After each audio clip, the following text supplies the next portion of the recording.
Pai, muito obrigado por esse dia, Senhor. Muito obrigado por tudo que tu tem nos dado, por tudo o que o Senhor nos oferece, Pai, para aprendermos de ti, para colhermos a tua verdade e para sermos edificados, Senhor.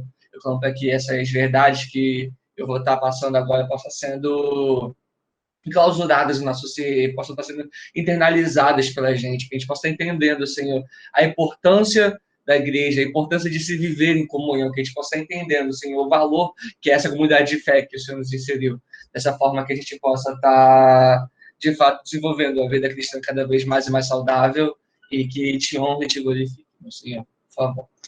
Isso é o que eu te faço, no nome do Santo Filho de Jesus Cristo. Amém. Então, vou estar botando para apresentar. Tá bom. Eu creio que esteja dando para ver a tela. Então, vamos começar. Hoje a gente vai estar falando sobre a igreja. A gente vai estar falando sobre esse grupo de pessoas que nós estamos relacionados e que nós devemos cada vez mais participar avidamente para sermos uns cristãos saudáveis. Então, hoje eu vou estar falando sobre a importância da igreja, sobre a sua natureza e sobre as suas funções, que é algo que a gente pode até confundir um pouco, mas hoje eu vou estar tentando dar uma elucidada quanto a tudo isso. Então, vamos lá.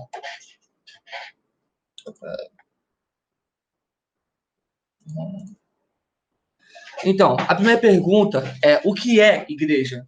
É algo que a gente costuma se perguntar, a gente costuma muito viajar nas respostas e não costuma ter algo objetivo para responder o que seria igreja. E é muito importante a gente saber disso, porque a gente costuma, como eu já falei, ficar falando o tempo todo da importância de nós sermos igreja. Não, nós temos que ser igreja, temos que ser igreja uns para com os outros. E a verdade quanto a isso, o significado disso não é elucidado para a gente não sabe o que significa ser igreja, que nós tanto falamos. Então, agora a gente vai estar sabendo o que a Bíblia fala sobre o que é ser igreja. E para isso a gente vai tem que ver o que a palavra fala quanto a isso. Eu vou estar dando hoje uma ênfase maior no Novo Testamento, do que o Novo Testamento aborda sobre a igreja.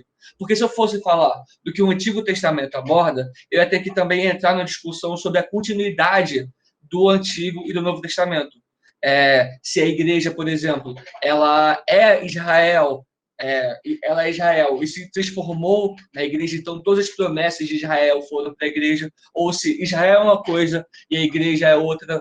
Então, aí eu ia tendo que me posicionar em uma posição que não necessariamente seria a posição da igreja. Então, para evitar isso, eu vou estar dando uma ênfase maior no que o Novo Testamento pensa sobre ser igreja.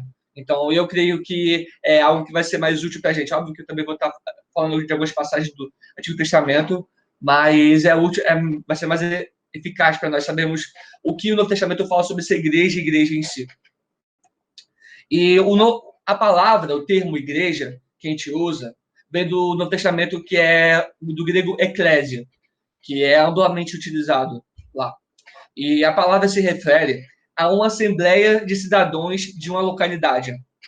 Então, nesse caso, a igreja seria uma assembleia, ou seja, uma reunião de membros, de cristãos de uma localidade. Seja uma reunião de membros de Corinto, seja uma reunião de membros de Éfeso, da igreja de Roma ou da igreja do Lins.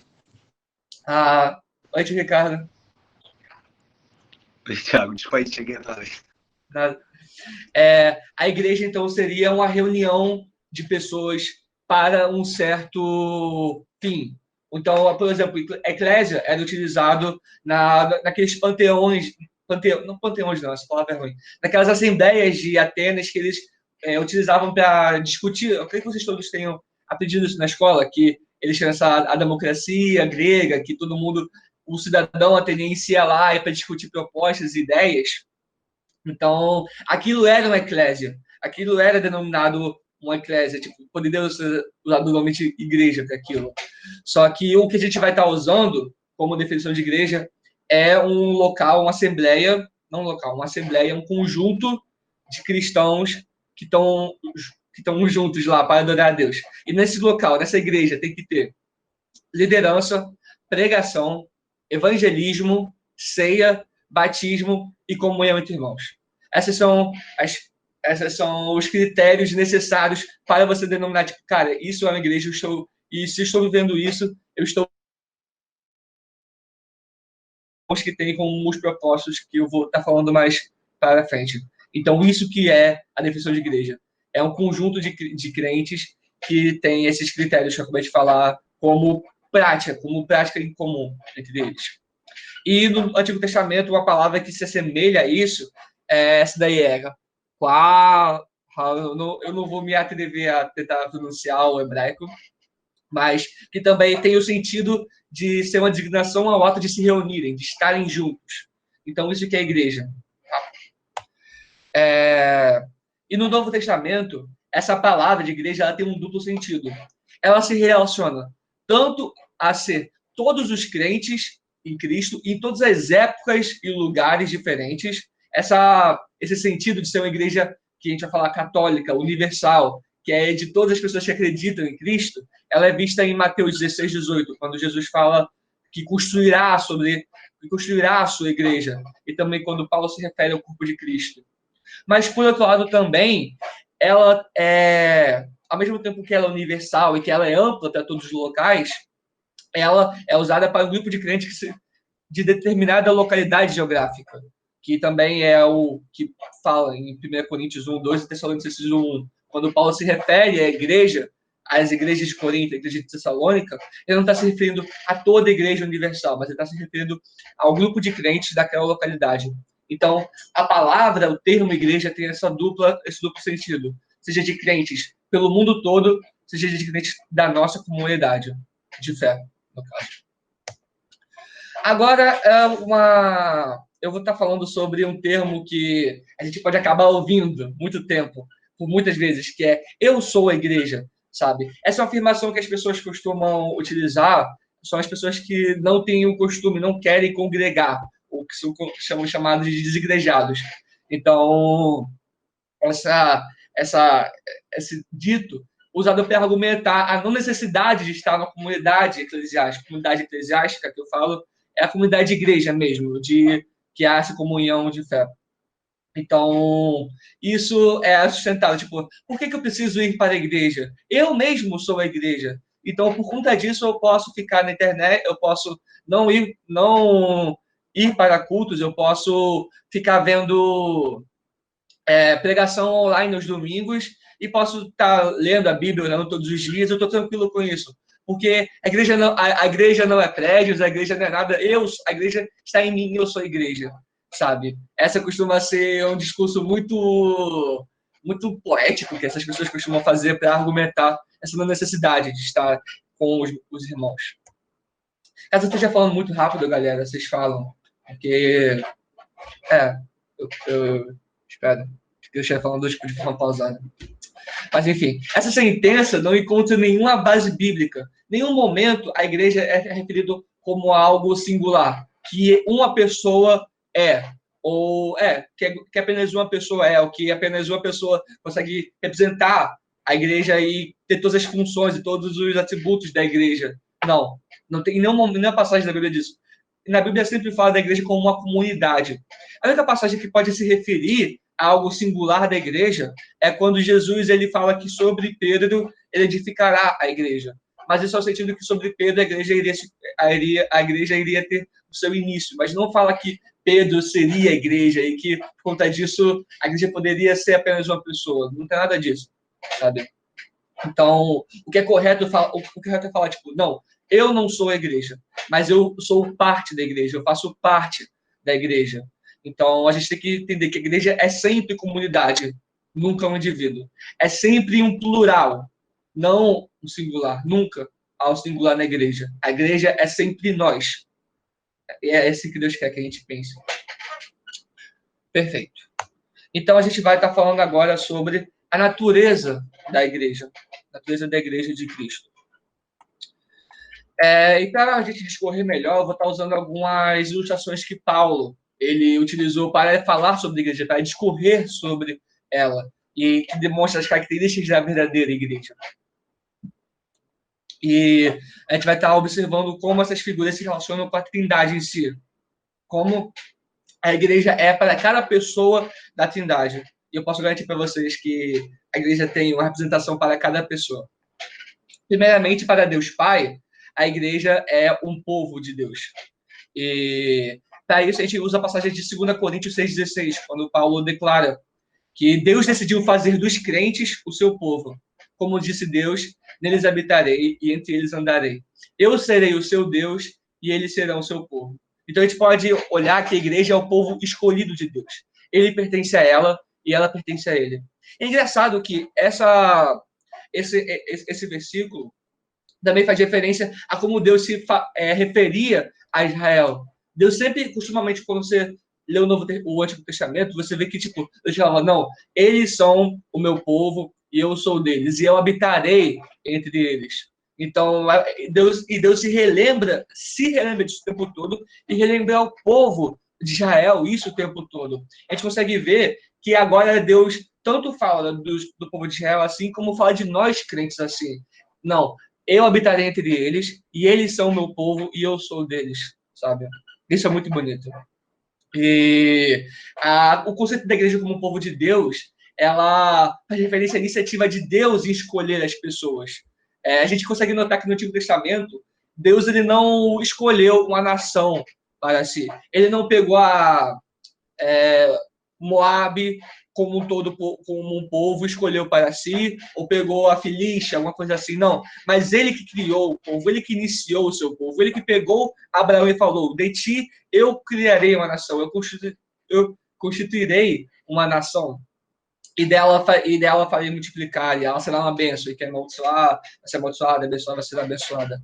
Então, a gente consegue ver a iniciativa de Deus em criar e escolher as pessoas e criar o seu povo.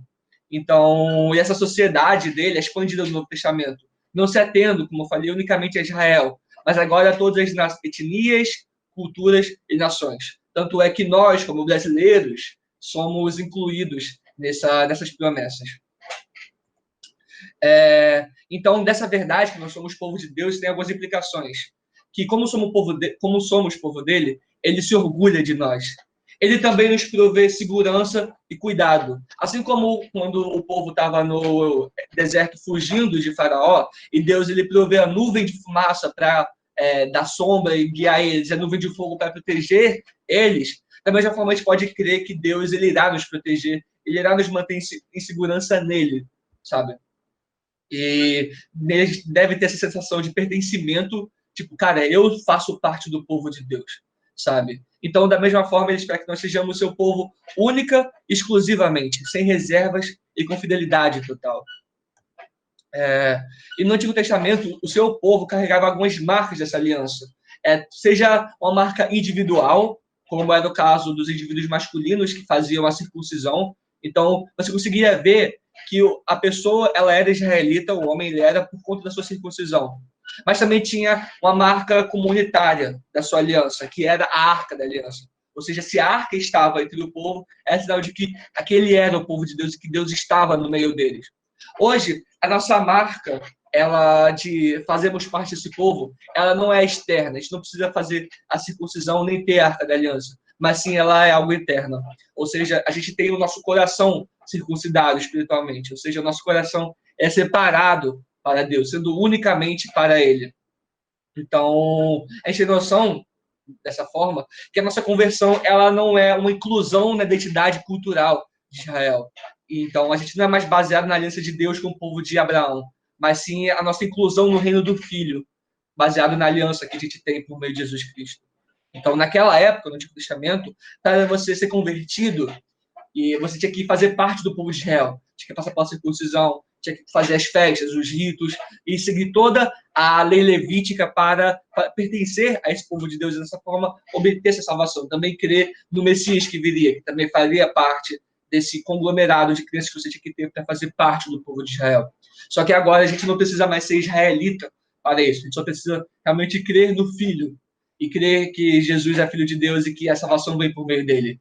E dessa forma a gente é adentrado ao povo de Deus celestial. Correto? Certo?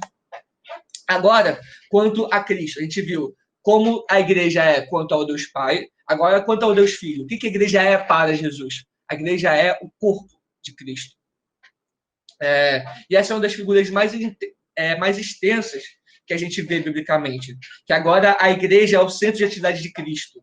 Da mesma forma que ele agia fisicamente quando estava entre nós, agora nós devemos agir dessa forma. E isso é representado tanto pela Igreja Universal quanto as comunidades locais, sabe? Dessa forma, a gente consegue ver a profunda ligação que nós, como grupo de crentes, temos com Jesus. E nos modos de salvação, por exemplo, a gente falou sobre nós estarmos em Cristo e as bênçãos e benefícios que a gente tem por estar em Cristo. Agora a gente vai estar analisando sobre Cristo estar em nós, nosso meio. O que isso quer dizer? Essa ilustração de nós sermos corpo em Cristo, ela comporta vários aspectos e várias nuances que saem dela. A primeira é que Jesus é a cabeça do corpo, como a gente vê, por exemplo, em Colossenses 1,18. Porque ele é o primogênito entre nós. Ou seja, é ele que nasceu primeiro espiritualmente, ele que ressuscitou primeiro espiritualmente. E no fato que em Jesus convergem todas as coisas, porque por meio dele tudo foi criado, sabe? Ele é o nosso centro. A gente é alimentado por Jesus. E por estarmos ligados a Jesus, a gente é comandado, governado por ele. Jesus, ele é o Senhor da igreja, e nós devemos ser dirigidos por ele em todas as nossas orientações e atividades como o corpo, porque ele é a cabeça. Então, por a igreja do corpo de Cristo, ele é quem nos guia, ele é quem nos orienta, e ele é quem é o amado e adorado da igreja. Tiago? Então, nós, como por conta de sermos corpo de Cristo, voltando, a gente depende um do outro. Cada membro carrega as cargas um do outro, se edifica por meio de dons espirituais. A gente está falando mais sobre ele posteriormente. Então, a gente também, fazendo parte do mesmo corpo, a gente zela pela pureza e santidade do seu próximo. A gente realmente zela uns pelos outros, porque isso quer dizer que também a gente, zelando pelos outros, zela por nós mesmos, porque a gente é um corpo, sabe? E por a gente ser um corpo também, a gente deve ser caracterizado por uma comunhão genuína. Muitas vezes a gente pensa que comunhão é apenas a gente se reunir para fazer qualquer atividade, mas a comunhão, biblicamente, está relacionada a uma intimidade, compreensão mútua, quando há empatia e encorajamento, a gente ter a vida aberta uns para com os outros, para com nossos irmãos em Cristo, não escondendo pecados. O oposto de comunhão na Bíblia é a gente andar sobre as trevas, sabe? A gente andar com a nossa vida estando escondida dos outros irmãos, e buscando ocultar algumas coisas sobre nós, sabe? O que é algo que a gente não deve fazer sendo cristão. E a gente já está falando mais sobre comunidade, sobre essa comunhão posteriormente, identificação. O corpo de Cristo deve ser unido. Em Corinto, por exemplo, Paulo fala na carta dele para os coríntios sobre haver dissensões, divisões e facções entre a igreja. E ele fala sobre como isso e o corpo não faz sentido, porque o espírito é o mesmo, sabe? E se o corpo se encontra dividido, ele vai acabar morrendo. Então, é necessário que o corpo permaneça sendo sendo unido. Na igreja primitiva, por exemplo, a gente consegue ver que essa união era tão forte, tão intensa, que os membros sabiam das necessidades uns para com os outros. E dessa forma, eles repartiam seus próprios bens, seus próprios bens físicos, sabe? E mostrando tanto o desapego quanto ao eu, que, tipo, cara, não existe eu nisso, é sempre o nós. Quanto eu conheço a necessidade do meu próximo, e eu sei que se está faltando para ele também, isso também me afeta, porque nós somos parte do mesmo corpo, sabe? Então, essa noção, essa visão de união era algo de ser um único corpo de Cristo, era algo muito presente na igreja primitiva, é algo que a gente deve sempre resgatar em nós. E também sobre nós sermos a igreja católica, ou seja, ela é universal. É diferente de a católica apostólica romana, que é a igreja que é mais comum no Brasil e no mundo, na verdade, que tem o Papa e ademais. Mas a gente é a igreja católica, eu poderia dizer, evangélica, no caso, mas católica no sentido de que ela abrange todas as culturas, abrange todo o mundo, sabe? Não há barreiras étnicas, nem nada do tipo. E, por fim, a igreja é a extensão do ministério de Cristo. A gente não deve pensar que nós somos a encarnação dele, ou qualquer ideia de que nós possamos ser deuses como Cristo, ou coisa do tipo. porque ele, naquela época, ele era o próprio Deus, Jesus Cristo era o próprio Deus, que estava encarnado e habitando entre nós e realizando as suas maravilhas e milagres. Nós não somos o próprio Deus. Nós fazemos parte do corpo de Cristo, ou seja, nós somos uma extensão do ministério deles. A gente deve entender isso, por exemplo, quando Jesus fala que os discípulos irão fazer coisas maiores do que eles. Vocês não devem entender que a gente vai ressuscitar mais pessoas do que Cristo, ou curar mais pessoas. A gente deve entender que a gente vai abranger um número muito maior de pessoas do que Jesus quando ele estava aqui na Terra, porque ele era Deus, mas também era homem, então ele tinha uma atuação que ele se limitou naquela região de Israel e naquele tempo específico. Ou seja, a igreja, ela é a extensão do que foi o ministério de Cristo na Terra. A gente não deve se ver como o próprio Cristo, ou alguma coisa do tipo.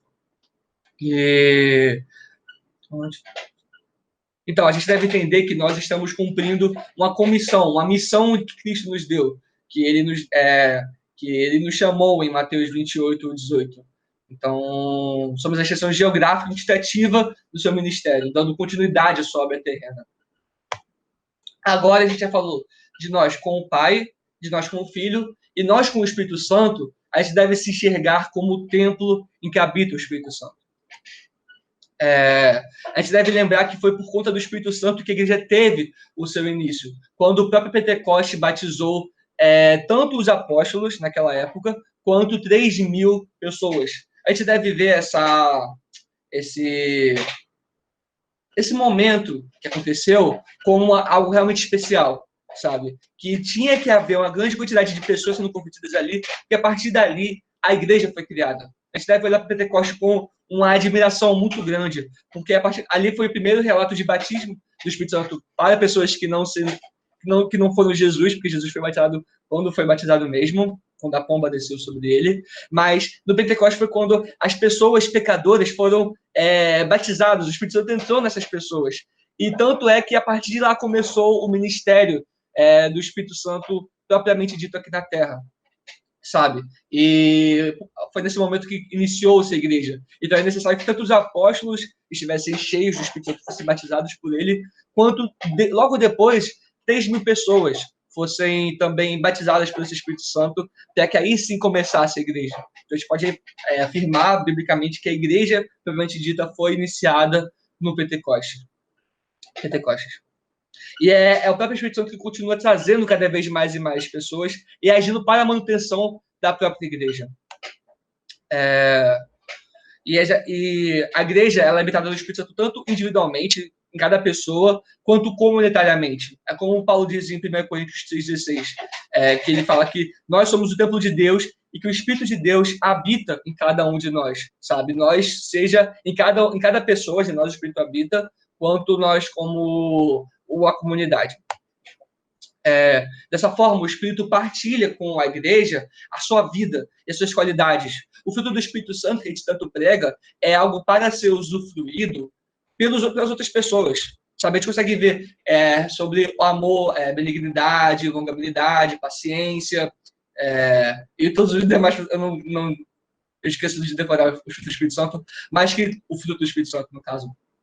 Mas que ele é feito, esse fruto, para ser partilhado com a igreja, para ser vivido entre a igreja. Então, o amor, a gente já consegue demonstrar amor pelo outro, sabe? A gente já consegue ter paciência para o outro, longanimidade para o outro, entende? Benignidade, bondade para o outro. Então, a gente deve ver que isso é feito para a gente ser vivido em igreja. Então, à medida, como é que a gente pode analisar se a igreja está tendo uma relação saudável com o Espírito Santo? Ela está sendo uma igreja genuína em si.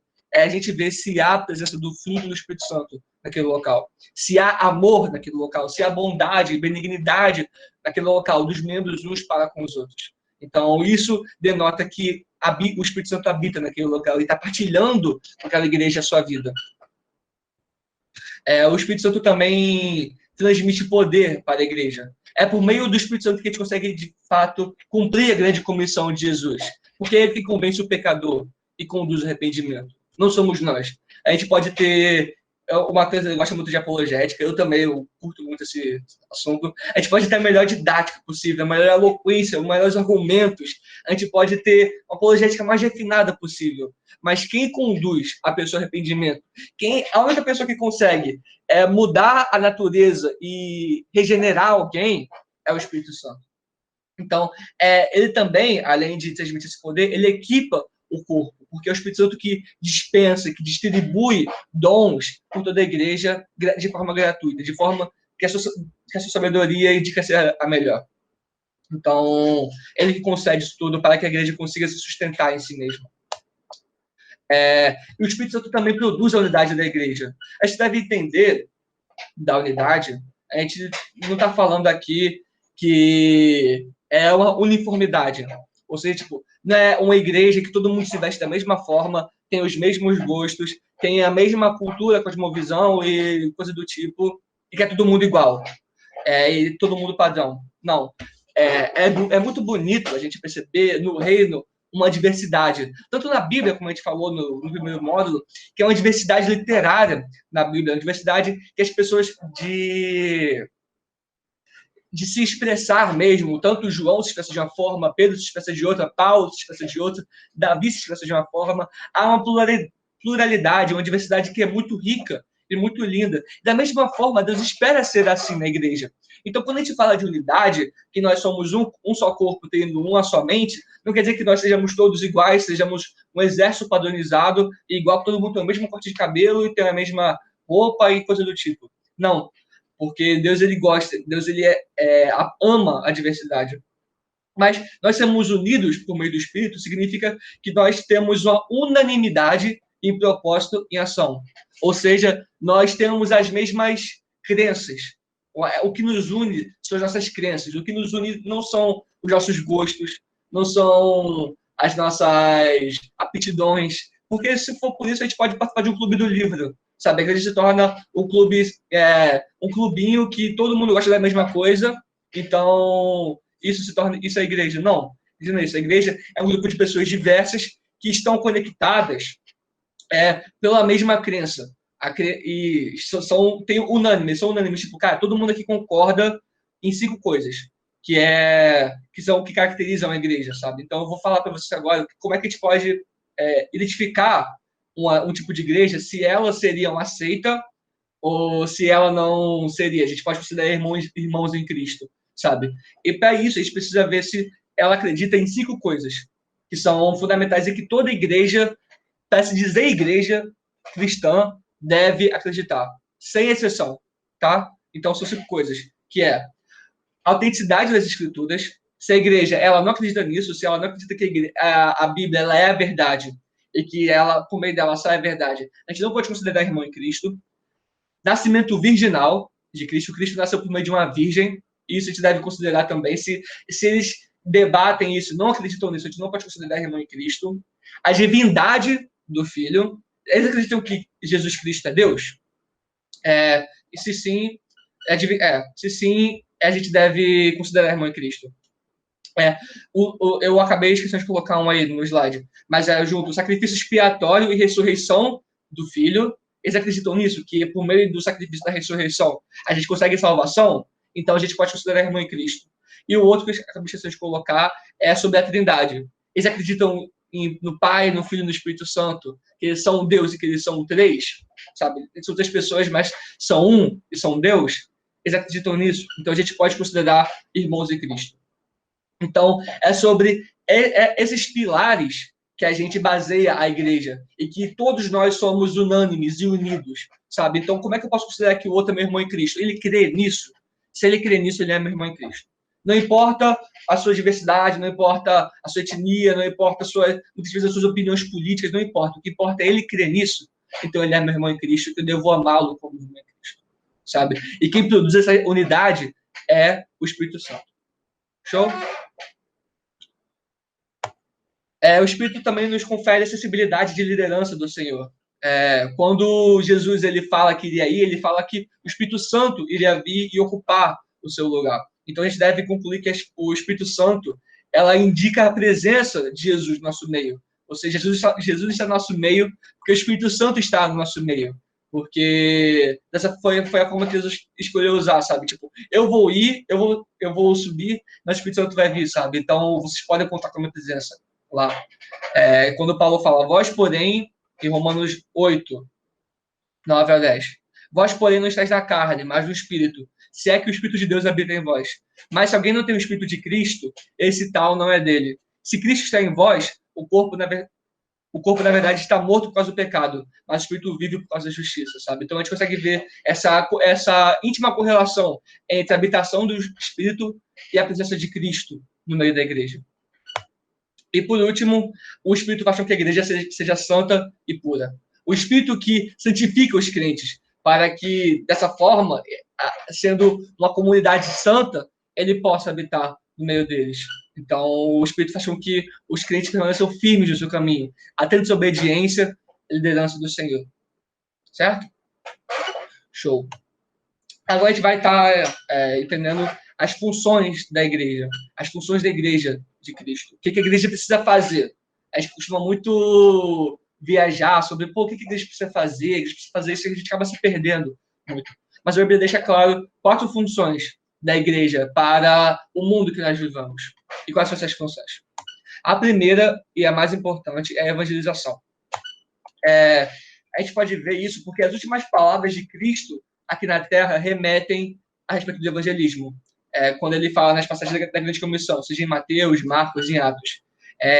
Esse é o último assunto que Jesus trata com eles. E é o assunto que os discípulos, os apóstolos, mais se esforçam e correm atrás para poder praticar mesmo.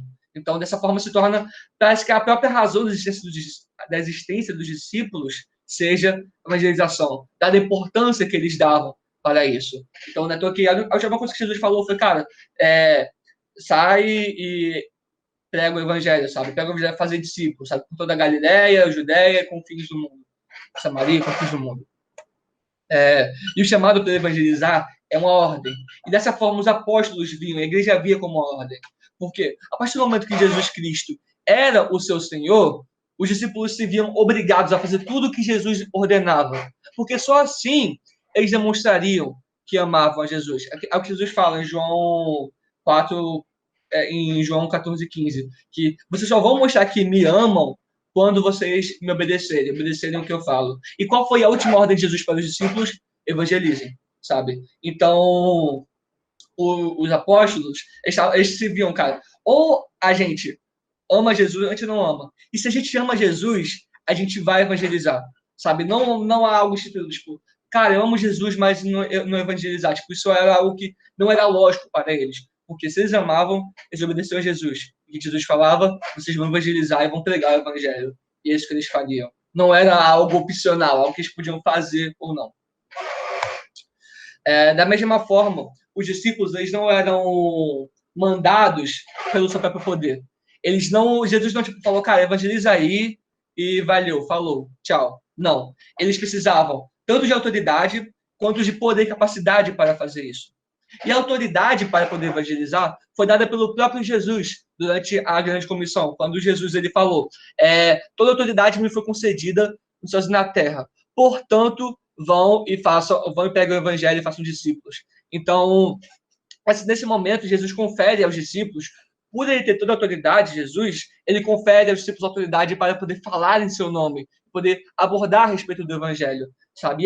E era isso que eles precisavam para poder evangelizar. Mas não só isso, eles também precisavam da capacitação para tal. Não é à toa que Jesus ordenou que eles ficassem orando, esperando o Espírito Santo descer e não fizessem nada até o Espírito Santo descer, porque eles não tinham poder nem capacidade para tal. Não é à toa que eles ficaram orando juntos e esperando até o momento que acontece o Pentecoste, o Espírito Santo vem, eles conseguem ter capacidade de poder evangelizar. Eles recebem o poder para poder ser testemunhas de Cristo sobre todo mundo, sabe? Então, nesse momento, Jesus nos oferece tanto autoridade para isso, quanto a capacidade que vem por meio do Espírito Santo, sabe? E sem isso, a gente não poderia evangelizar. É também importante salientar a amplitude da grande comissão. Ela é totalmente inclusiva, sabe? Ele fala, quando Jesus fala em Mateus 28, fala sobre todas as nações, é mais apropriado a gente ler esse texto, não como... Eu já vou deixar só acabar aqui que eu respondo, Manuel.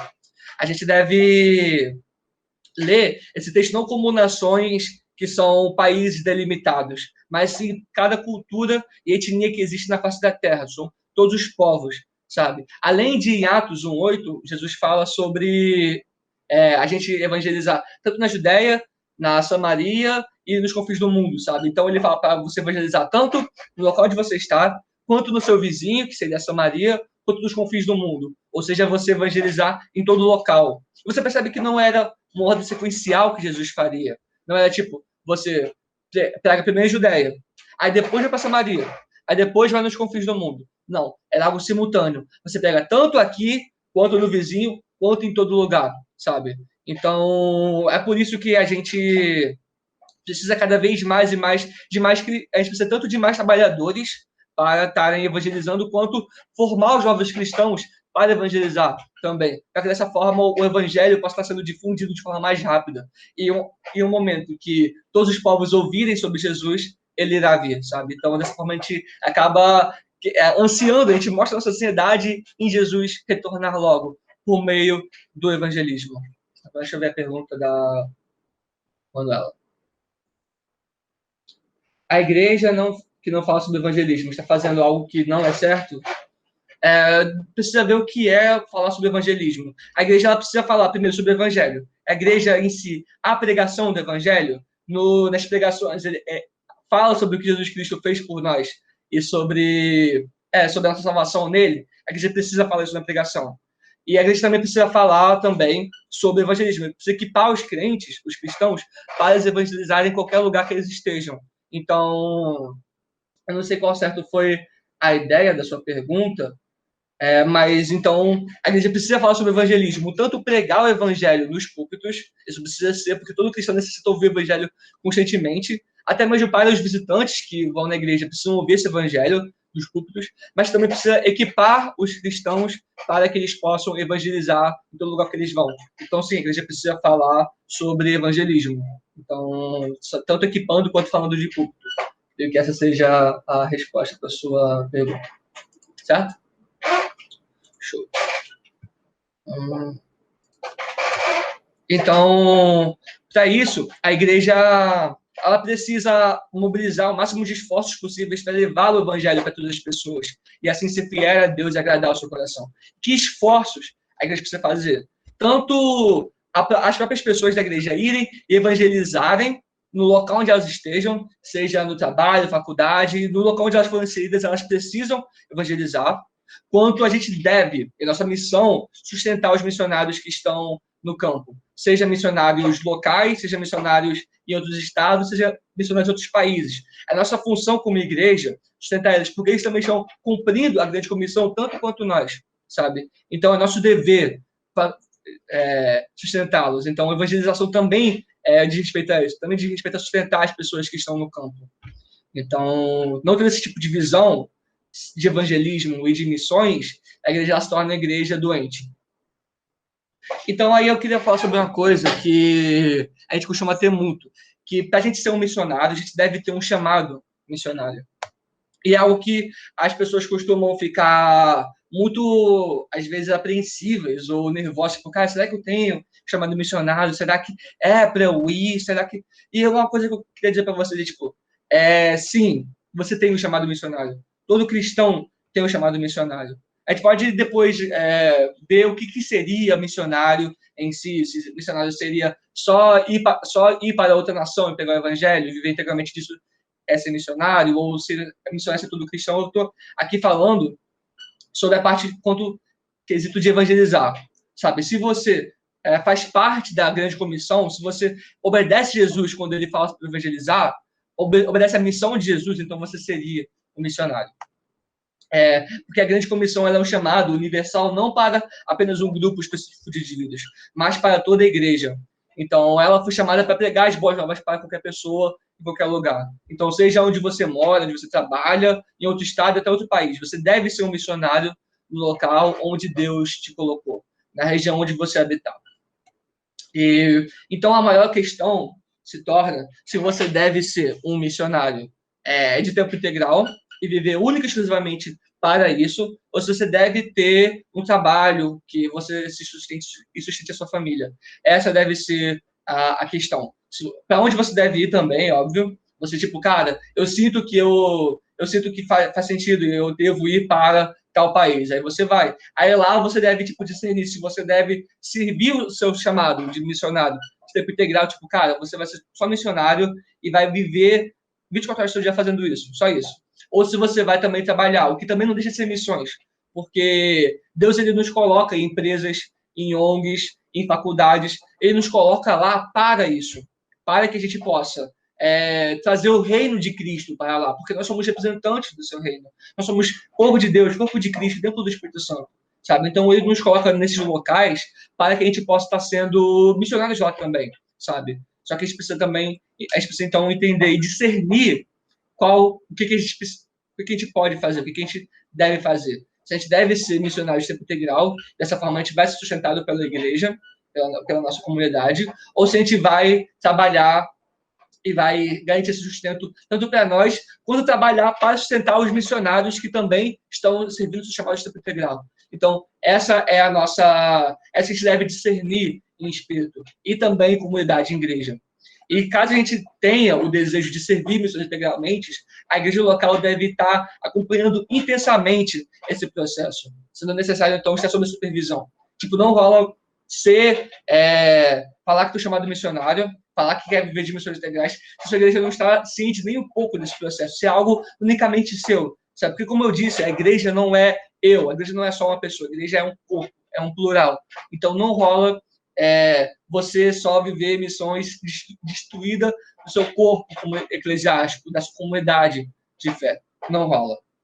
Então, eu queria deixar isso claro. Caso surja alguma dúvida, vocês podem perguntar. Show? Agora a gente vai falar sobre edificação, que eu creio que seja a segunda função mais importante da igreja. Deixa eu só abrir aqui a janela, que tá um calorzinho. Então, a igreja, em segundo lugar, ela também serve para a edificação dos crentes. Mas o que seria essa edificação? A gente consegue ver isso melhor na carta de Paulo aos Efésios, em 4:12, que fala: querendo aperfeiçoamento dos santos para a obra do ministério, para a edificação do corpo de Cristo, até que cheguemos à unidade de fé e ao conhecimento do Filho, a homem perfeito, à medida da estatura completa de Cristo. Ou seja, a edificação é o crescer do corpo de Cristo, seja em santidade, seja em unidade, ou seja em conhecimento de Deus. Então, a gente cada vez mais se aperfeiçoar. E qual seria, então, a meta desse aperfeiçoamento? Qual seria o teto, o objetivo? A gente quer atingir aonde? Que se a gente fosse aperfeiçoar não tendo em vista um exemplo para isso, a gente vai acabar correndo atrás de algo que não tem muito sentido. A gente não vai saber quando a gente vai ter obtido isso. Mas a gente cresce, a gente se desenvolve como corpo de Cristo, como igreja, para que alcançar a estatura de Cristo. Então, a gente edifica, a gente cresce para ser como Cristo e ser igual a Cristo. A gente consegue ver nesse versículo, nessa passagem, que a edificação ela não é feita também de forma individual. O crente ele não deve buscar se desenvolver espiritualmente sozinho. Esse não deve ser o objetivo dele. O objetivo dele deve ser com que todas as pessoas da igreja, todo o corpo, cresça com ele, sabe? Então, não adianta muito eu ser muito cristão, eu ser muito crente, se o meu irmão em Cristo não é. Não, eu devo querer que eu seja muito cristão, que eu seja muito parecido com Cristo, assim como meu irmão seja muito parecido com Cristo. E eu devo zelar por isso. É muito mais importante, deve ser muito mais importante para nós que o corpo cresça e desenvolva do que eu cresça e desenvolva. Porque, como falou, é para que todos, a gente deve notar isso, até que todos, quando Paulo fala, todos cheguemos à unidade de fé à medida da estatura completa de Cristo. Então, a gente deve estar satisfeito mesmo quando toda a igreja for parecida com Cristo. Não só o indivíduo, mas toda a igreja. A gente deve dar a nossa vida e zelar intensamente e constantemente por isso. E é óbvio, que a gente não vai atingir a estatura de Cristo nessa vida. Então, o que cada vez mais aumenta a nossa expectativa para a glorificação e receber nosso corpo glorificado e ressurreto. Que aí sim nós seremos como Cristo, perfeitos como Ele. Mas a gente deve fazer o máximo possível, óbvio, unicamente com o Espírito Santo, sendo possível com o Espírito Santo, zelar para que todos nós alcancemos isso, mesmo sabendo que isso não vai ser completo nesta vida. E agora, o potencial de edificação, ou seja, o potencial de fazer com que o indivíduo cresça na fé, é o que deve guiar as nossas condutas, nossas atividades. Até mesmo o que a gente fala, sabe? A nossa régua de ações, ou seja, tipo, o que a gente deve escolher o que fazer, deve ser medido por isso. Isso vai edificar o próximo? Se isso não vai edificar, eu não vou fazer. Se o que eu falar não for edificar, eu não vou falar. E se o que eu falar for edificar, eu vou fazer. E se o que eu fizer vai edificar, eu vou fazer, sabe? É isso que ele fala no 29. Paulo, não lembro se eu coloquei o negócio. Acho que é 4:29 também. Aí depois eu vejo direitinho. Não sai da vossa boca nenhuma palavra torpe, mas só a que for boa para promover a edificação, para que dê graça aos que ouvem. Então a gente consegue ver essa intencionalidade do cristão de ser bênção e edificador para os demais. Então, ou seja, a gente deve fazer tudo para a edificação do próximo. Da mesma forma, a gente também não deve fazer coisas para a edificação. Ter coisas que a gente deve, por exemplo, se abster para que seja edificado. É o exemplo que Paulo fala em 1 Coríntios 8, que ele deixou de comer carne porque tem irmãos que são fracos na fé, sabe? Então, e não era nada de errado comer aquela carne. Paulo não tinha nenhuma peso consciência em comer aquela carne, porque não era pecado. Mas porque tinha irmãos que queriam se escandalizar por isso, e queriam cair em pecado, ou seja, não iriam ser edificados por isso, Paulo se absteve. E Paulo deixou de fazer algo que ele podia fazer por direito, mas visando a edificação. Para você ver quanto ele levava a sério que toda a igreja alcançasse o patamar de Cristo, sabe? Isso é algo muito importante que a gente deve ter sempre em mente. E há diversas maneiras do mesmo de se edificar. Uma delas é a comunhão, sabe? Então, a comunhão, o que seria a comunhão? É o partilhar de vivências e bens comuns entre toda a igreja. Então, são os relacionamentos que vão intencionalmente nos edificar, nos acrescentar na caminhada de fé. É importante o cristão ele ter amigos, ele ter pessoas que são próximas, ele ter relacionamentos próximos que busquem a sua edificação, sabe? Óbvio, você não precisa, tipo, olhar para a pessoa, cara, essa pessoa ela vai me abençoar muito, eu vou ser amiga dela por isso, como se você fosse usar a pessoa para isso, porque não, como eu falei, não tem o eu nisso. Mas, de qualquer forma, você deve estar rodeado de pessoas que vão te edificar. E a partir dessa edificação, a partir desse abençoar, vocês vão acabar desenvolvendo relações genuínas de amizade, sabe? De afeto. A partir disso que vão surgir amizades, sabe? É importante a gente ter amizades na igreja. Então a gente necessita, todo cristão necessita ser acompanhado por alguém. E nesse acompanhamento, obviamente, também deve ter confissão de pecados como uma prática comum, sabe? É o que a gente deve, confessar pecados um para com os outros. É o que a gente vê em 1 João 1,9, sabe? É o que deve ser uma prática comum entre nós. E também vem da comunhão. Assim como também deve ter exortação, encorajamento e orações comunitárias, sabe? A gente deve buscar essas relações na igreja e para que um assim possa auxiliar um ao outro. E também comunhão da igreja é quando a gente divide os mesmos sentimentos, quanto às vitórias e derrotas.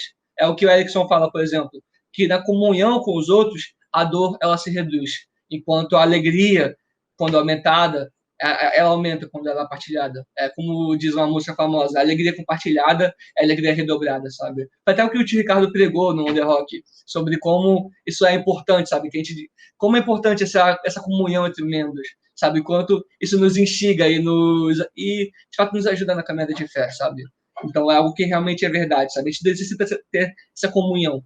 Não sei se eu deixei claro que essa comunhão são esses relacionamentos que vão, partilhar de vivências e bens comuns que vão servir para a nossa edificação, vão servir para nos abençoar. Show? Muito bom, Thiago. Só lembrando lá uma coisa que você falou mais anteriormente, que o contrário de comunhão, você falou anteriormente, que eu achei muito legal, que eu acho que deve ser gravado, né? Você lembra o que você falou, não? O contrário de comunhão porque tem... você falou uma coisa muito legal, cara. Assim. Sim. Não, já esqueci. Eu vou tentar lembrar, porque tá ligado a isso. Você falou lá atrás, eu falei, cara... Mas em relação à unidade, em relação a unidade, a comunhão, Ah, tá, tipo, que seria a individualidade? Não assim? é individualidade à luz da palavra de Deus. Assim, ao contrário de comunhão, é trevas, viver em trevas. Ah, tá, sim, isso, tá bom. É que quando a gente tá andando em comunhão, a gente está andando sobre a luz. A gente está andando na luz. Ou seja, as pessoas conhecem a nossa vida, as pessoas sabem o que a gente está vivendo, o que a gente está compartilhando isso com outras pessoas. Então, o contrário disso seria viver nas trevas, ou seja, viver uma vida escondida dos outros, que é algo que a gente não deve viver. Legal. Você me ajuda. Eu precisava lembrar disso. Legal, show de bola. Valeu, tio. Mas é por isso que é importante, por exemplo, você ter alguém, um amigo de fé, que seja maduro também, que você deva compartilhar a sua vida, que deva ter noção da sua vida, assim como os seus pastores ou os seus líderes, sabe? Se você tem um líder de célula, ele deve saber da sua vida. Porque agora a vida não é tipo sua, a vida é nossa, sabe? Então ele deve saber da sua vida. Os seus pastores também devem saber, sabe? Se você é um líder de célula, seu supervisor deve saber. Se você é supervisor, seu coordenador, e vai aumentando cada vez mais e mais. Mas tem que ter pessoas que te acompanhem, sabe? Porque a gente deve ter essa vida na luz, essa vida aberta uns para com os outros, que é só assim a gente vai conseguir andar na luz. E também a edificação também é dada através da instrução e do ensino. E essa faz parte da tarefa mais ampla do discipulado, da grande comissão. Quando Jesus ordena que nós guardemos todas as coisas que ele tem ordenado. Como é que a gente vai guardar isso? Nos instruindo e nos ensinando sobre as suas palavras, ou seja, sobre a palavra de Deus, que é a Bíblia. Então, é por isso que o Espírito concede a alguns o dom de pastores e mestres, sabe? Para que ele possa equipar os cristãos para isso, para se lembrarem das coisas de Cristo. Tanto nas aulas de TTC como essa, nas aulas de escola bíblica dominical, quanto na própria pregação da palavra, que é um dos principais meios de instrução da igreja desde os primórdios dela. A pregação da palavra tem sido difundida e utilizada para os crentes se instruírem. E é por isso que é necessário ter a pregação, para que a edificação seja garantida. E outro meio que é edificada é através da disciplina eclesiástica. E o que seria isso? A disciplina eclesiástica seria alguns meios de fazer com que toda a igreja esteja santa, sabe? Cada membro esteja andando na santidade devida, por meio de ações disciplinares ao membro que tem práticas recorrentes ao pecado. Sabe? É importante salientar isso. Quando um membro da igreja está tendo práticas recorrentes ao pecado, não está mostrando arrependimento, nenhuma luta contra esse pecado, a igreja ela deve, a obrigação da igreja, impor algumas sanções, algumas ações disciplinares para esse membro, para conduzir ao arrependimento. É o que Jesus fala em Mateus 18, do 15 ao 18. Olha, se teu irmão peca contra ti, vai e repreende ti e ele só. E se te ouvir, ganha seu irmão. Ou seja, se o seu irmão pecou, se você viu seu irmão pecando, você vai, só vocês dois, e repreende ele, exorta ele. Se ele se arrependeu ali, show, fechou. Ninguém mais precisa saber. Mas, se ele não ouvir você chama um ou duas pessoas, para que, a partir de uma ou duas pessoas a mais naquele círculo, essa verdade seja confirmada, sabe? Ele consiga ver que ele está errado, que não é só o louco da sua cabeça, mas que a igreja também faz parte disso, desse pensamento de, cara, esse é pecado. Então, se ele se arrepender ali, show, fechou. Ninguém mais precisa saber, tá? E, na verdade, a partir desse texto também que fala daquele onde um ou dois estiverem reunidos em meu nome, ali eu estarei, sabe? Então, Jesus está presente ali também, atuando para que aquele irmão seja conduzido ao arrependimento. Mas se ele não escutar ninguém, ainda se não se arrepender, você conduz a igreja. E a igreja ela deve conduzir essa pessoa e mostrar para ela que ela está errando. E se ele também não escutar, a igreja não deve mais considerar ele como um irmão em Cristo, sabe? Mas sim como gentil e republicano.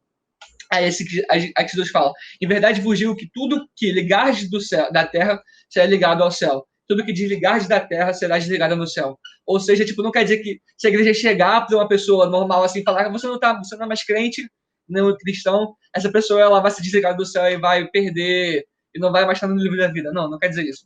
Mas quer dizer que, a igreja, quando ela faz isso, ela considera a pessoa gentil republicana, ela só está, e acaba desligando ele do hall de membros, ela só está demonstrando na Terra o que já foi gerado lá no céu, que é que essa pessoa não é que essa pessoa não é uma que essa pessoa não é irmã em Cristo, sabe? Ela só está de forma testemunhando e agindo conforme o que já existe, já é uma verdade celestial, sabe? Então, dessa forma, a gente vê que a importância da disciplina é que a pessoa ela chegue a um arrependimento genuíno, sabe? Porque a partir do momento que a pessoa tem um arrependimento genuíno, ela pode voltar a ter comunhão plena, que é permitida em Cristo Jesus. Se ela está pecando e tendo um prática contra o pecado e não está se arrependendo, ela, por exemplo, vai só estar comendo a ceia, que a gente vai estar falando na próxima aula, ela só vai estar comendo a ceia para a sua própria condenação, por exemplo. Ela só vai estar se enganando e prejudicando o corpo, que deve andar em santidade. Então é necessário que a pessoa ela atinja o arrependimento genuíno. Então, a gente deve conduzir nossos esforços para isso. Por quê? Porque nós somos um corpo em Cristo, sabe? Não é a vida da pessoa e ela sozinha com ela mesma, ela tem a vida espiritual dela e dane-se, eu tenho a minha vida e cada um vive a sua. Não. A pessoa ela tem que estar saudável, assim como eu tenho que estar saudável. Porque eu dependo dela, eu preciso dela, necessito dela. E eu também devo zelar pela santidade dela, assim como ela deve zelar pela minha santidade. Porque não há, eu vou repetir, não há eu na igreja, há nós. Não há a minha vida e a sua vida espiritual, há a nossa vida espiritual. E a gente deve entender que a disciplina é um mandato do próprio Jesus, sendo corroborado pelos ensinos dos apóstolos. É necessário a gente realizar ela de forma justa, sabe? Ou seja, sempre entendendo que todos nós somos pecadores, sabe? A gente não deve julgar o irmão que está cometendo pecado, sendo que também a gente está vivendo uma prática recorrente ao pecado. Seria, que Jesus falou aos fariseus, olhar para o cisco do outro e sendo que tem uma trave nos nossos olhos. Então, a gente deve realmente zelar, andar em santidade, e a partir desse momento que a gente vê que a gente está andando em santidade, a gente pode confrontar o irmão em amor mesmo, sabe? E é importante que a gente, deve ter noção de que essas sanções, elas realmente visam arrependimento genuíno e a pessoa tem que ser acompanhada, sabe? Não adianta nada a gente, repreender o cara, falar que tá errado, e o cara se arrependeu e fica só por isso. Sabe, essa pessoa ela deve ser acompanhada. Tem que ter alguém lá junto da pessoa, ensinando ela, instruindo ela e acompanhando para ver se ela está conseguindo vencer esse pecado, sabe? É extremamente necessário isso. Não é só a gente dar uma bronca ou fazer uma ação disciplinar e essa pessoa vive a vida dela. Não. A igreja é um corpo, a igreja é uma comunidade. Tem que ter uma pessoa lá para estar acompanhando, ajudando ela. Certo? E por fim, a igreja ela é edificada por conta dos dons espirituais. E Paulo fala isso exaustivamente em 1 Coríntios 12, sabe?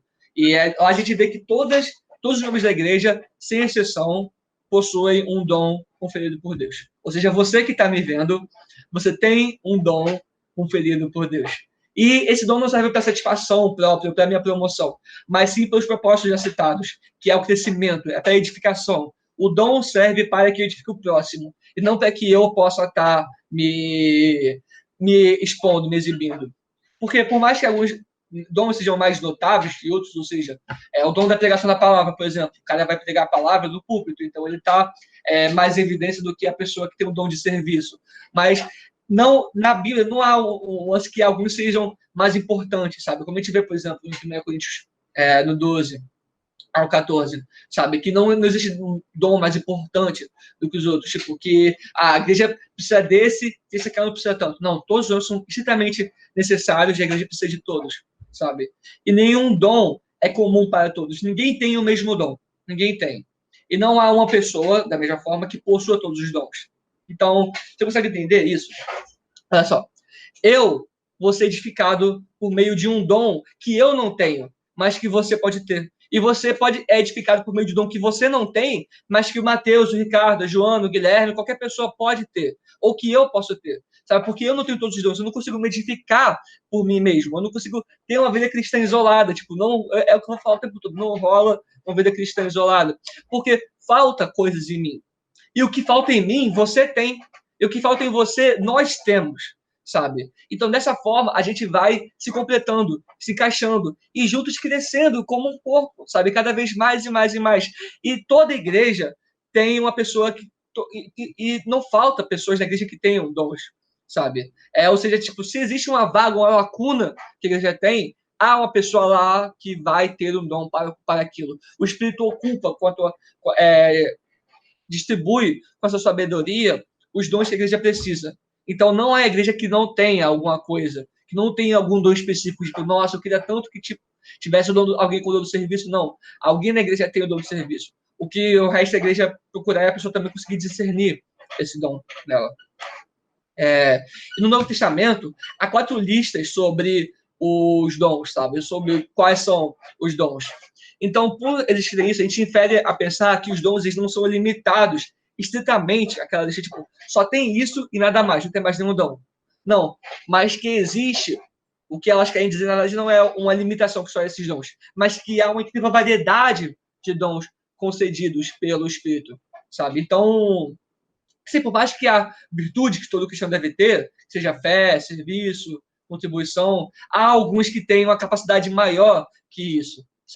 Que há uma capacidade maior de ser, que tem um dom da fé, o dom do serviço, o dom da contribuição, sabe? Então, há diversos tipos de dons e há uma variedade incrível. E eu não creio que sejam só aqueles que estejam naquela lista, sabe? Por exemplo, um que eu quero falar aqui, por exemplo, é o Rafael Marques. Creio que a maioria conhece. Eu creio que ele tenha esse dom de, por exemplo, mexer com o dom, tipo, de realmente realizar essas produções, sabe? Que a nossa igreja, ela precisa. Tipo, a gente viu quanto a gente precisa disso, por exemplo, nessa época de pandemia, que não iria rolar, por exemplo, o culto ao vivo, se não fosse essa capacitação que Deus deu para Rafael, sabe? Então, acaba que a gente, tipo, a gente poderia pensar, poxa, mano, se não tivesse ele, a igreja teria perdida e não teria ninguém para fazer isso. Não, mas a gente consegue ver nisso que o Espírito, ele atua, tipo, cara, a igreja precisa de alguém que consiga fazer live. E então eu vou capacitar o Rafael para isso. E foi assim que fez, sabe? Porque a gente não sabe fazer, mas ele sabe. Então você vê como é que a igreja, ela consegue se sustentar sozinha por meio desses dons que são feitos pelo Espírito, sabe? E ele, em sua sabedoria, distribui para cada pessoa conforme a necessidade da igreja. Então, dessa forma, nenhum membro, é errado um membro da igreja ser sobrecarregado de, tipo, todas as tarefas estão nesse membro.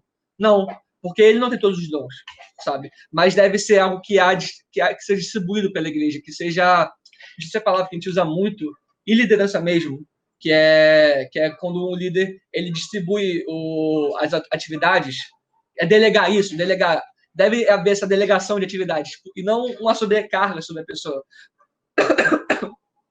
Porque os dons, eles são comunitários, eles são para todos, e todo mundo tem dom, sabe? A igreja é isso, não deve ter um membro sobrecarregado, mas deve realmente haver essa distribuição para todas as pessoas, cada um tem o seu dom, sabe? E assim a igreja vai avançar de forma saudável e da forma que Deus quer que a gente avance.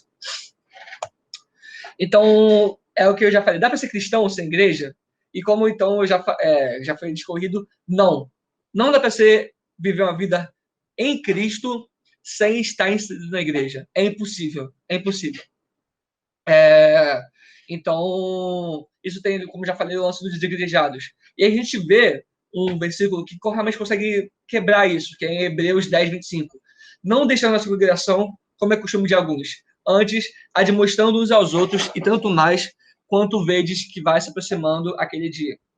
Então, a própria Bíblia nos ensina que a gente não nos aparte das nossas congregações, sabe? Além disso, a gente não só não deixar de ir para a igreja, mas estar na igreja não só sendo uma pessoa ouvinte da palavra, não só sendo uma pessoa que não faz nada e está lá só para receber. Não, mas a gente está lá para demonstrar uns aos outros, ou seja, edificar uns aos outros. É importante a gente ter essa noção de membro. Porque a gente vê membro, você pode ser membro de tudo. Membro de um clube de futebol, você pode ser membro de um grupo de leitura, você pode ser membro de várias coisas. Só que a gente deve entender que a palavra membro, o que tem membros? Um corpo. Um corpo tem membros. E cada membro tem a sua função no corpo. Então, se você é membro de uma igreja, você tem uma função no corpo. Necessariamente, você não tem como ser membro de uma igreja sem ter a função no corpo. E se você não está inserido em alguma coisa, se você só está, vivendo sobre lá na igreja e não está acrescentando em nada, você está errado. Sabe? Você deve buscar ter uma função no corpo, você deve buscar edificar o corpo de alguma forma, porque você é membro. Você faz parte do corpo, tem um braço para servir para alguma coisa, ele tem uma função. E ele auxilia para que o meu corpo todo avance, sabe? Então, da mesma forma, cada um de nós somos membros do corpo de Cristo, temos uma função e servimos para essa função na igreja. Então, a gente deve demonstrar, edificar uns aos outros. Da mesma forma, a gente deve ser edificado pelos outros.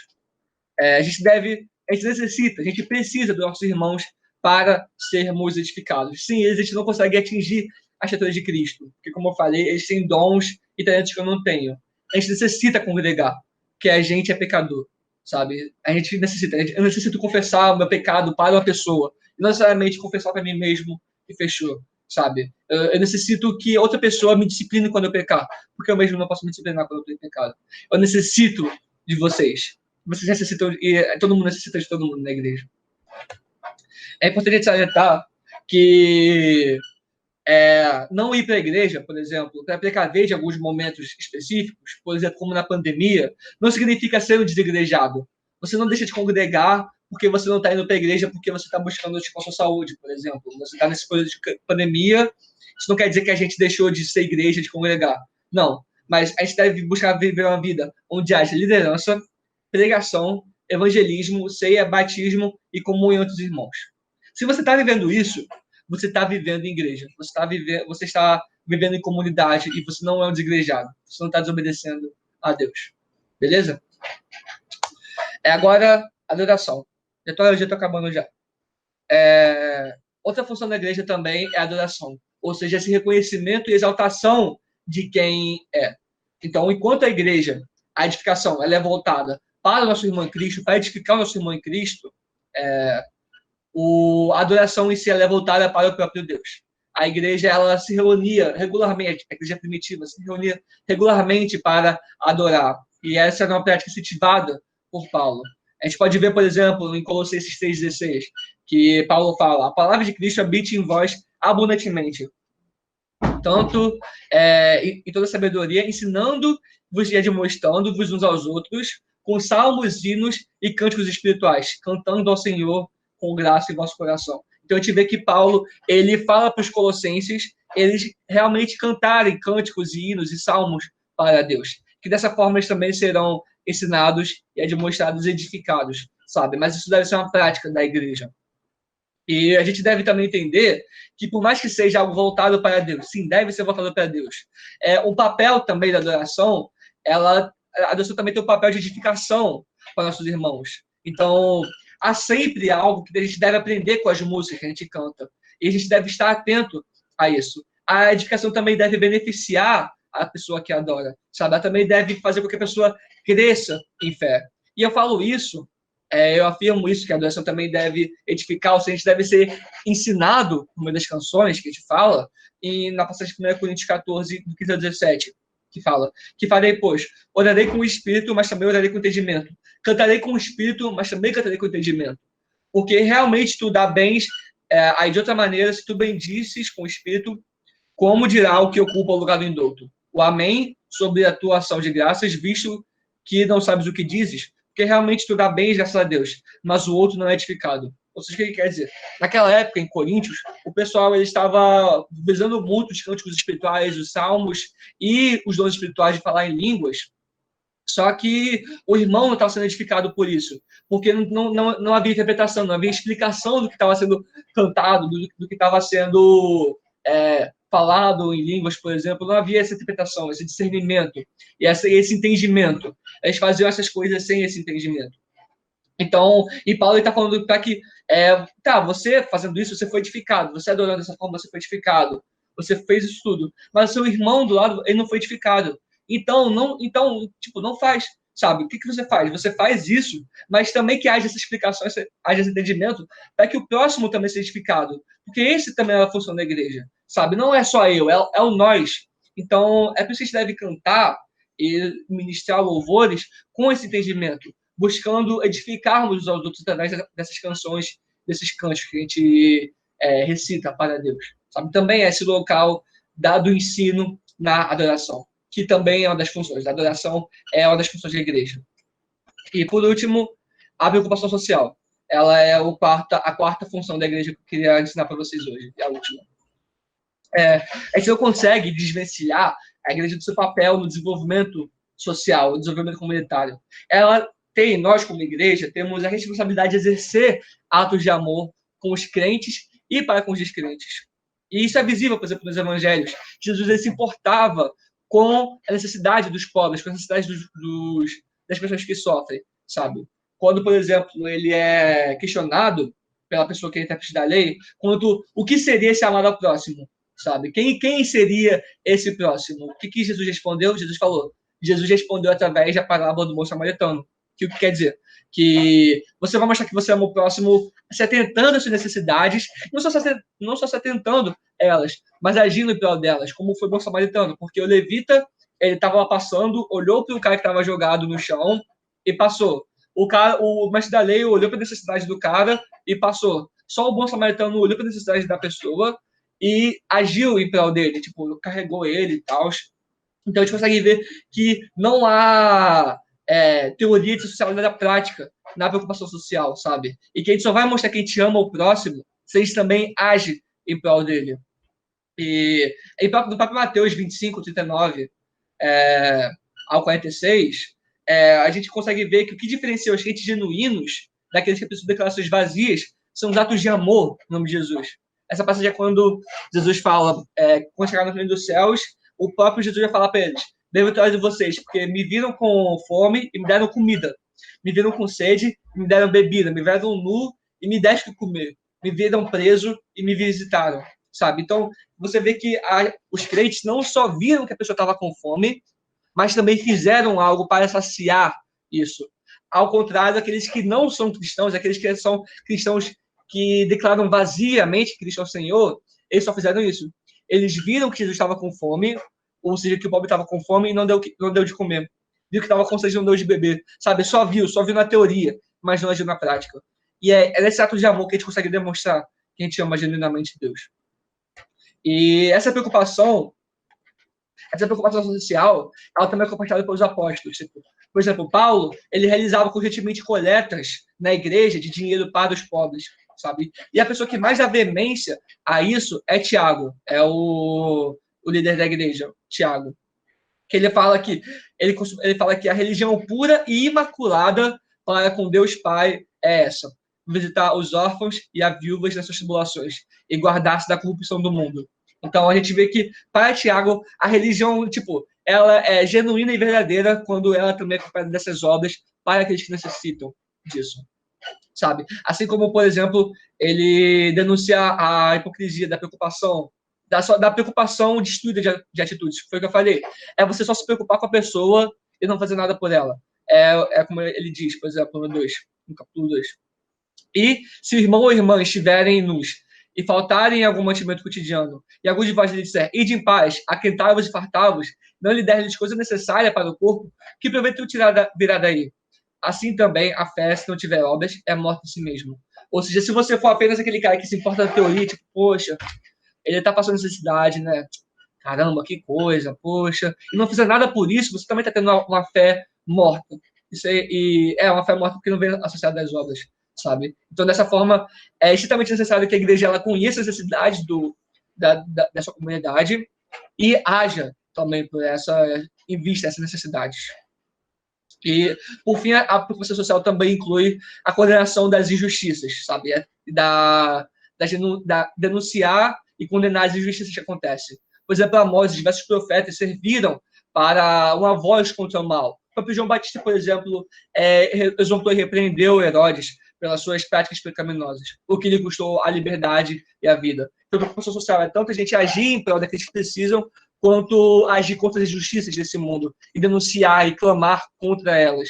E a igreja precisa ter essa voz contra essas injustiças e contra o mal e o pecado que há de fato nesse mundo caído e pecaminoso. Então, é isso que você precisa se lembrar. Quais são as funções da igreja? Evangelismo, edificação, adoração e preocupação social. Se a igreja está andando nessas funções de forma equilibrada, ela está cumprindo o seu papel de verdade que Jesus instituiu para a igreja cumprir. Certo? Então, é mais ou menos isso, galera, que eu tinha para para hoje. E alguém tem alguma dúvida quanto ao que foi falado? Não? Ninguém? Não, Thiago, dúvida não, mas é legal você ver vocês falando sobre isso. Vou tirar minha imagem só para... porque todas essas coisas a gente precisa observar na igreja naturalmente, né? Eu achei muito legal isso, porque nos ensinos, por exemplo, quem já fez a classe de liderança lá, ou o básico, ou o treinamento, vão ver assim, esses ensinos de uma maneira mais simples, mais assim, superficiais, né? Mas dessa maneira, para que a gente viva essa igreja dinâmica naturalmente, né? Então, se a galera observar, esses assuntos são tratados, às vezes de maneira mais superficial, logicamente, mas é nisso que a gente quer convergir para a nossa vida como igreja. Legal, foi muito bom aí teu papo. Valeu, tio. Show, eu concordo também. Eu creio que eu tenho aprendido também, visto sobre essas coisas também no CTC, nos cursos de tanto do básico quanto de liderança, aborda também sobre isso. Como líder de célula também tem que ter noção e ciência dessas coisas. Tá bom? Então, show. Eu vou estar orando. Tiago, Oi. rapidinho, só para lembrar que semana que vem vai ser a última aula. Só isso. Ah, tá. Essa é porque o módulo de igreja ele é mais curtinho mesmo. Então, hoje eu vou estar falando disso, semana que vem eu vou estar falando sobre outras coisas. Eu esqueci as ordenanças da igreja. E vai ser a última aula. Essa daqui é a penúltima, aí a próxima vai ser a última. Já é, galera. Então, show. Eu vou estar orando aqui e eu estou apresentando ainda. Então, peraí. Vamos lá. Pai, eu venho te agradecer, Senhor, porque o Senhor é o dono da igreja, o Senhor é aquele que criou a igreja, sabe? Ela veio de ti, e o Senhor é aquele que sustenta a igreja.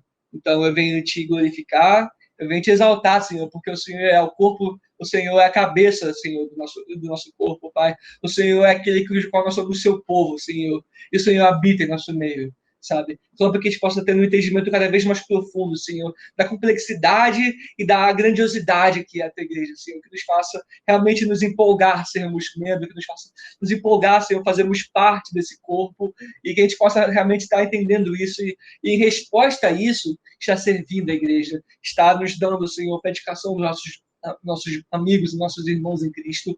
A gente realmente possa estar te adorando, Senhor, pelo que o Senhor fez, evangelizando, Senhor, pelo mundo e realmente nos preocupando com a necessidade das pessoas, sabe? Então, gera nosso entendimento, Pai, para que isso possa ser internalizado por nós, possa gerar uma transformação e arrependimento em nós, Pai. Nós precisamos estar realmente sendo guiados e moldados, Senhor, e levados por meio desse entendimento, meu Pai. Por favor. Isso é como que eles façam. Em nome do teu santo Filho, Jesus Cristo. Amém. Amém, galera. Valeu, então. É isso. Fechou. Tchau, tchau.